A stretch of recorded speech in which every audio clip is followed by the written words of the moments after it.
Peyton Milton, Qigong Kung Fu Tai Chi. I'm here with a new student today, somebody that I actually grew up with, and he is looking to get into more extracurricular activities. And apparently he's interested in meditation. I offered him some lessons just out of the blue because I felt like he would be interested, and lo and behold, here we are. So this is a fantastic opportunity because what do you know about embryonic breathing? Nothing. Absolutely nothing, which is where we start with Qigong. The reason why we start with embryonic breathing is because embryonic breathing is the scientifically coined term that's shared amongst yoga, Tai Chi, Qigong. Basically just means belly breathing. It's how we breathe as an embryo. We are pumping the stomach. When we inhale, we relax the organs away, down, into the core. When we exhale, we contract, collapsing the belly towards the abdomen or the inside of the spine.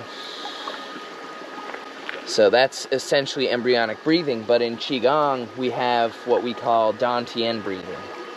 And it's a little bit different because Dantian breathing requires that you complete an energetic circuit in Qigong that connects the two major vessels.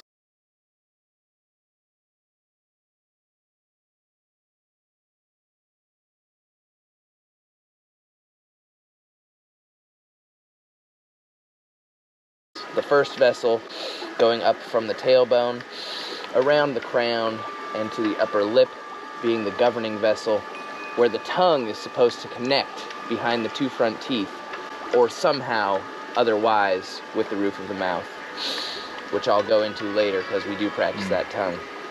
But for now, completing the circuit, connecting the governing vessel, ending here at the top of the lip, with the conception vessel beginning here at the bottom of the lip. The conception vessel technically spans from the bottom of the lip to the root, but for this exercise, for the Dantian breath, we actually exhale from here down into the Dantian, so the core of mass. 2 fingers below the belly button. They believe to be an endless sea of energy, a field of elixir.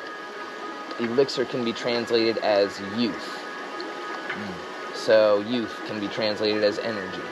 An endless sea of energy that you can store up more in and access for later. So we build up the Dantian first with excessive amounts of Qi, and that will help us to build up the other reservoirs within the body and circulate more Qi around. So a lot of the beginning stuff, especially with the meditation, has to do with expanding the belly and what we call the 3 gates along the spine, which are vertebrae areas that can actually expand.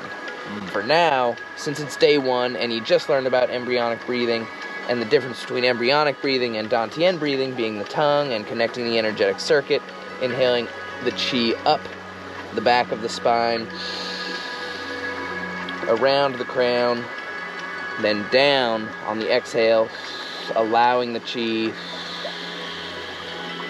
to penetrate deeper and deeper into the core with each pass, is how you sum up the Microcosmic Orbit, which is the most basic Qigong meditation exercise. But in this most basic Qigong meditation exercise, there are probably 3 different things that you need to train before you can actually train the Microcosmic Orbit, to find all of these little nuances and aspects to practice in order to actually feel like I'm stimulating the Microcosmic Orbit through the 3 gates up into the crown and down around, because it took me 7 years. And so that's what I'm going to be teaching Evan here before I take him into some Qigong, where you're technically supposed to be practicing this on every single breath during your Qigong with added additional movements. So let's get into it. Oh, but before we get into that, if you haven't liked, comment, subscribe, please go ahead and do so, because I'll be releasing things like this. And you can just ask me questions. You can book me also. It'll be great. Thanks. All right.